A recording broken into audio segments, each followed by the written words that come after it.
historically, and I can say this because I was a history major in college. Historically, philosophers have had the thinking that gratitude is essential for the success of a community. So the more gratitude you have, the more success you have in a collective society. Religious and spiritual thinkers have considered that gratitude is an essential part. It plays an essential role in our religious and spiritual lives.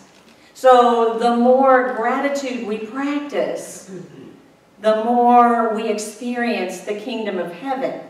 So over the millennia, putting together the philosophers, the religious and the spiritual thinkers, we can come up with a definition of gratitude that looks like this. Gratitude is a way to create greater value in life, a way to strengthen community, and it is a gateway experience to the divine. And I like this because it takes several thoughts and ideas and puts them together. It gives us that both parts of what gratitude really is. Gratitude is an attitude, but gratitude is also a practice. Gratitude is a consciousness, but gratitude is also an activity that we engage in. So as we feel gratitude, as we express gratitude, as we experience gratitude, then we actually recognize that there's more to life beyond the individual self.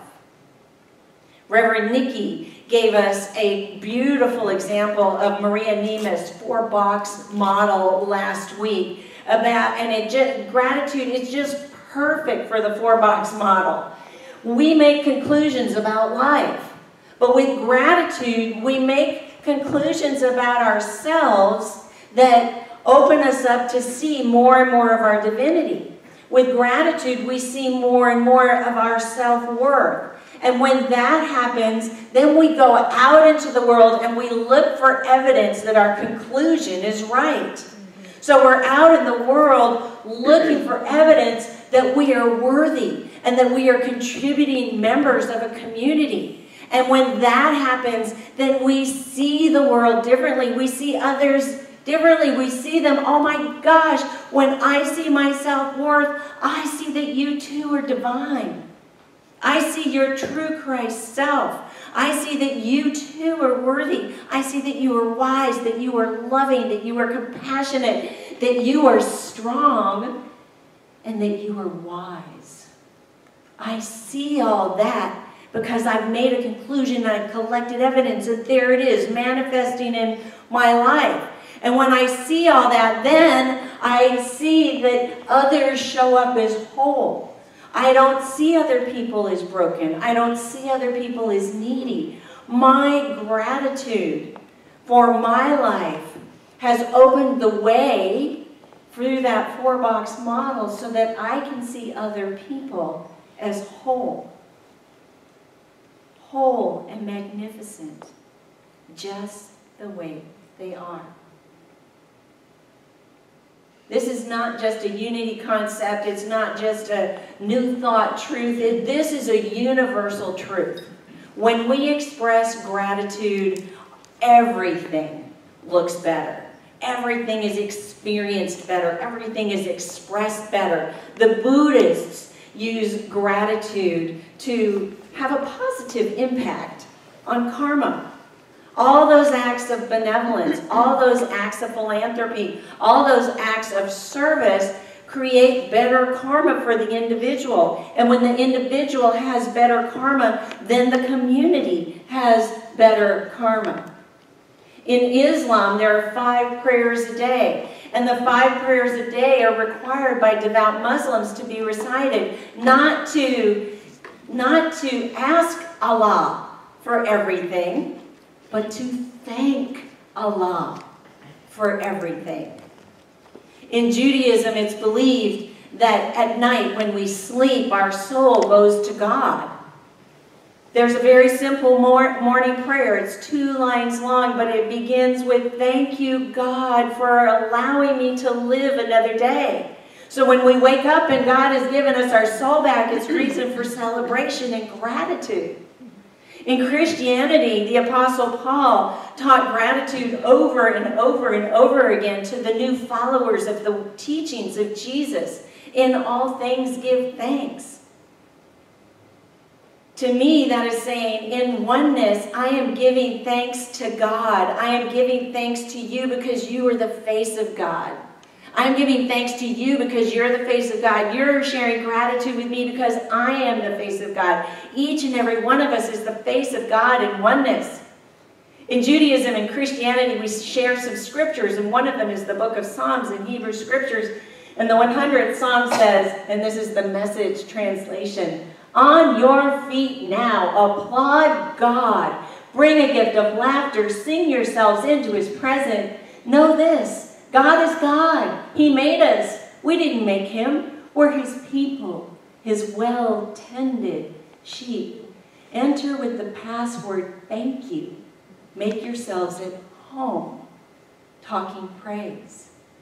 I love the idea of the password being thank you. And I start to think about how all of us come into spiritual community on Wednesday mornings and other times for programs and classes during the weeks. And when we walk through the door, it's like the secret password is what? Thank you. So the word on the street is like, have you heard about that spiritual community called Unity of Wilmington? Yes, I hear they have a secret password. Really? What is it? Thank you. Those 2 little words, how many times have those 2 little words opened doors for you? Simple 2 little words of gratitude. We're in the season of Thanksgiving, of expressing gratitude. It's a time where we're starting to make plans about who we're going to eat with, what we're going to eat, and where we're going to eat on Thanksgiving. Thanksgiving as a harvest festival has been celebrated in what we now call the United States since 1621. But it didn't get celebrated every year until Abraham Lincoln made it a holiday in 1863. He said in his address, when he announced this new federal holiday that was going to happen every single year in November, he said, it is a day to give thanks to God. Apparently there was no separation of church and state. But he said, it is a day to give thanks to God for our bounty. The bounty of the fields, the bounty of the skies. And he said, more than that, it is an opportunity to treat others who have given us service with tender care. He was talking about the widows and the orphans and the wounded soldiers on both sides who were giving their lives for what they believed in gratitude. There are a lot of ways that we express gratitude, some very simple ways we can express gratitude. And I don't know about you, but for me, it's like as we come closer and closer to Thanksgiving, I'm trying to think of the ways and what to say. Because when we come together for Thanksgiving, we're with some people that we really love and we really love to be with. And it's really easy to say thank you for those walks on the beach. Thank you for that beautiful birthday card earlier this year. Thank you for those invitations for dinner. Thank you for all the nice things you say about me. Those are the really easy things to praise and give thanks and express our gratitude for. But usually when we gather for Thanksgiving, there are also those in our community that we have a harder time finding gratitude for. And it is on us to dig deep and find ways that even in those challenging situations to find gratitude for those people. For those people, those relationships are our teachers. They teach us about being loving, about trusting, about forgiving, about setting boundaries, about taking care of ourselves and taking care of others, just like situations teach us about loving, about forgiving and trusting and setting boundaries and taking care of ourselves and taking care of each other. But it is our calling to express that gratitude. A man who called himself the Christian optimist, William Arthur Ward, said this: feeling gratitude and not expressing it is like wrapping a present and not giving it. It's like we finally get to that nugget, that thing of appreciation that's between us that we can share.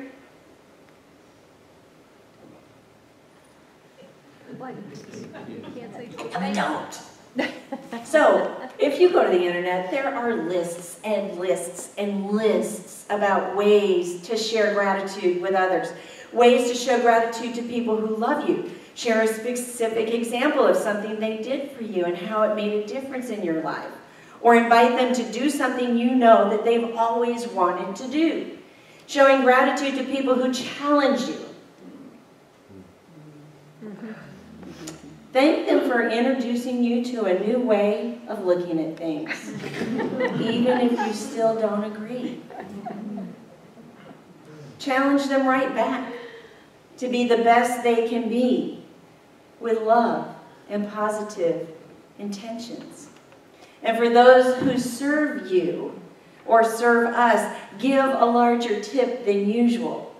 Let their superior or supervisor know what an outstanding job that they're doing. Praise them in a review on Yelp, or write a review online, or recommend them their business to another person or another friend of yours. It's the little things in life that count. And sometimes the little things turn into greater things. CNN has awards for heroes every year, and I think some of us in Wilmington will be familiar with their annual awards because last year, Amy Wright won it for her work with Biddy and Bose. But I want to tell you two stories about CNN heroes today that, well, one, because they're both veterans.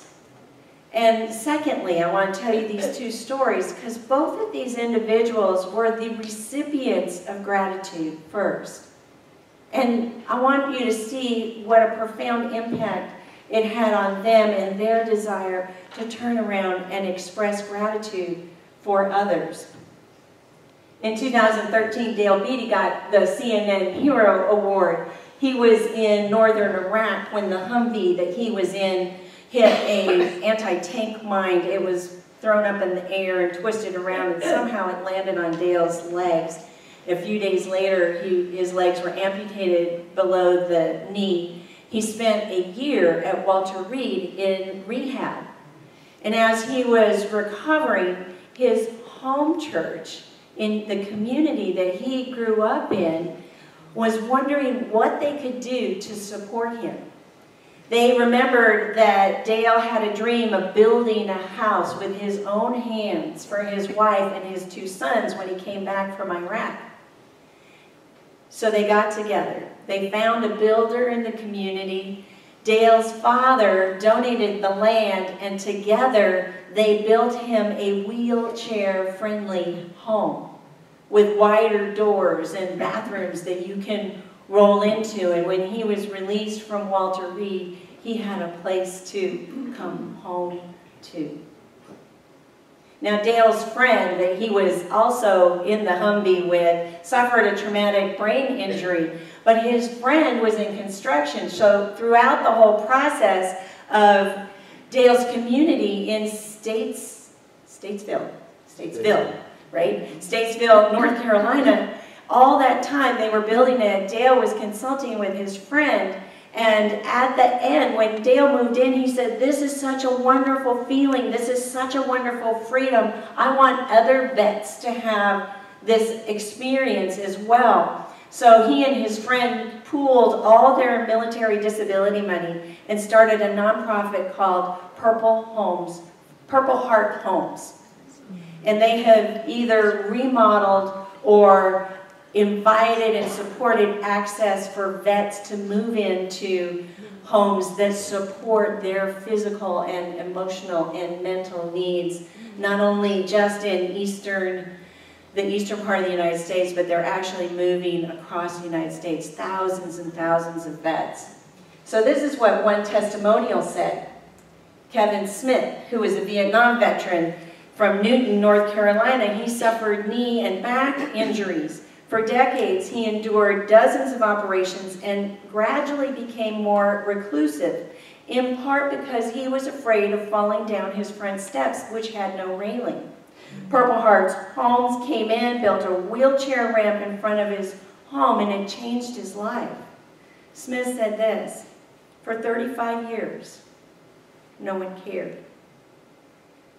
They made me realize that I had value and worth and that I meant something." Now he socializes with neighbors and other veterans, and it's all because of Purple Heart Homes. They jump-started me back to life and said, "Welcome home." And it's great to be home after 40 years. That's what gratitude does. Feeling it, expressing it, experiencing it, jump-starts us into a whole new way of being, into a whole new way of seeing each other, with a more positive outlook, with appreciation, with even more gratitude. This year, a veteran in the Kansas City area is nominated, and the awards will be announced December 9th by Anderson Cooper on CNN. And that man is Chris Stout, right here. Chris came home from Afghanistan with some injuries, but most debilitating to him when he walked through his door was his PTSD. But he was grateful that he walked into a family that supported him and a community that supported him. But as he adjusted and readjusted to living back in the Kansas City area, what he got to see when he drove around the city were homeless vets all over town. And in talking to these homeless vets, he recognized, or got to see, that they didn't want to go to a traditional shelter because they didn't feel safe there. They felt that those traditional shelters were not secure. So he talked a whole bunch of his buddies into quitting their jobs. It's like, quit your day job, and starting an organization called Veterans Community Project, and they build tiny homes. They have now built an entire village of tiny homes. So each of those vets who used to be homeless now have their very own place, all to themselves. Not only that, they started a community center where the vets can go, and the #1 thing on their list is they want a bus pass. A bus pass. Do you realize how much freedom a bus pass can give you? They give thousands of bus passes in Kansas City every month. They also have housing support. They have job support. They have a food pantry. They have a clothes closet. They have all kinds of programs to support vets. And this is what Chris says. We are the place that says yes first and figures everything else out later. We serve anybody who has ever raised their hand to defend the Constitution. 8,000 vets.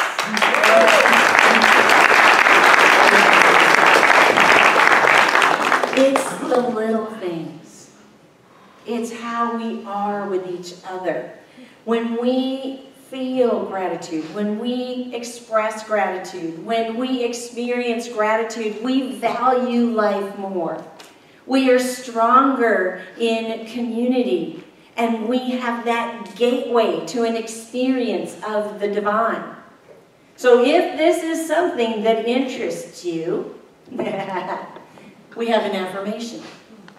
I feel, express, and experience gratitude for others. It sounds so simple, but you know, sometimes you're going to have to dig deeper. You have a community to do that with you. So let's say that together if you're interested. I feel, I express, and I experience gratitude for others. This is the way we love and serve. All it takes is remembering it. Let's sing our way into meditation.